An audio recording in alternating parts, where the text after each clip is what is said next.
여러분, 새로운 세상을 만들려면 우린 과연 어떤 이야기를 써야 할까요? 오늘 여기서 바로 그 질문에 대한 답을 한번 같이 찾아보려고 합니다. 자, 그럼 시작해볼까요? 어쩌면 좀 충격적일 수도 있는 생각인데요. 바로 우리가 사는 이 세상이 사실은 이야기로 만들어졌다는 겁니다. 이 책은 시작부터 정말 강렬한 비유를 던져요. 혹시 카산드라라고 아시나요? 신화에 나오는 인물인데 트로이의 멸망을 정확히 예언했지만 아무도 그 말을 믿어주지 않았죠. 이 비운의 예언자랑 오늘날 기후위기를 경고하는 과학자들이 놀랍도록 겹쳐 보이지 않으세요? 이 비유 하나만으로도 우리가 지금 얼마나 심각한 상황에 놓여 있는지 확 와닿는 것 같아요.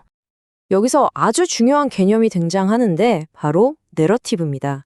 이게 그냥 재밌는 옛날 이야기 같은 게 아니에요. 바이러스 같다고 할까요? 순식간에 퍼져나가서 우리 행동을 바꾸고 결국 현실 자체를 만들어버리는 거죠. 예를 들어 기후변화는 거짓말이라는 음모론이나 또 아무 실체도 없던 비트코인의 엄청난 가치를 만들어낸 그 믿음, 이 모든 게 사실은 강력한 내러티브의 힘이라는 겁니다. 자, 그럼 이제 좀 더 어쩌면 좀 불편할 수도 있는 질문으로 넘어가 볼게요. 이 거대한 지구라는 이야기 속에서 과연 우리 인간은 어떤 역할일까요? 한번 진지하게 스스로에게 물어보죠. 이 행성 전체의 이야기에서 우리는 정말 주인공, 그러니까 영웅일까요? 책에서 내놓는 답은 솔직히 좀 충격적입니다. 우리가 영웅이 아니었다는 거예요. 오히려 그 반대, 힘에 취해서 모든 걸 망가뜨리는 적대자, 그러니까 빌런이었다는 거죠.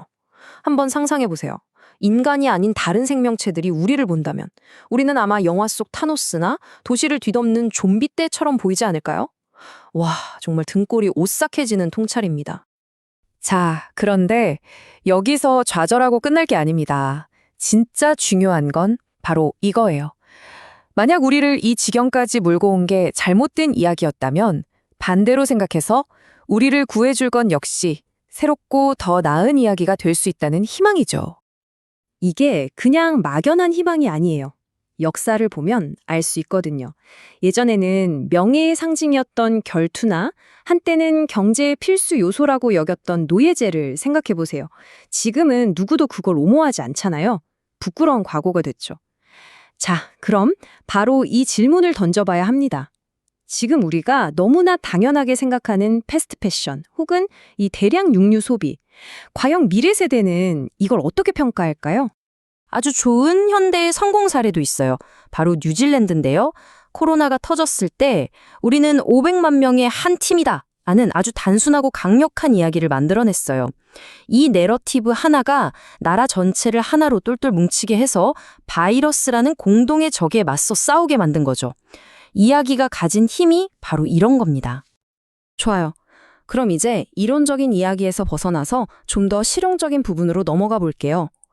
그래, 좋은 이야기 중요한 거 알겠어. 그럼 어떻게 만들어야 하는데? 라고 생각하시는 분들을 위한 일종의 도구함 같은 거죠.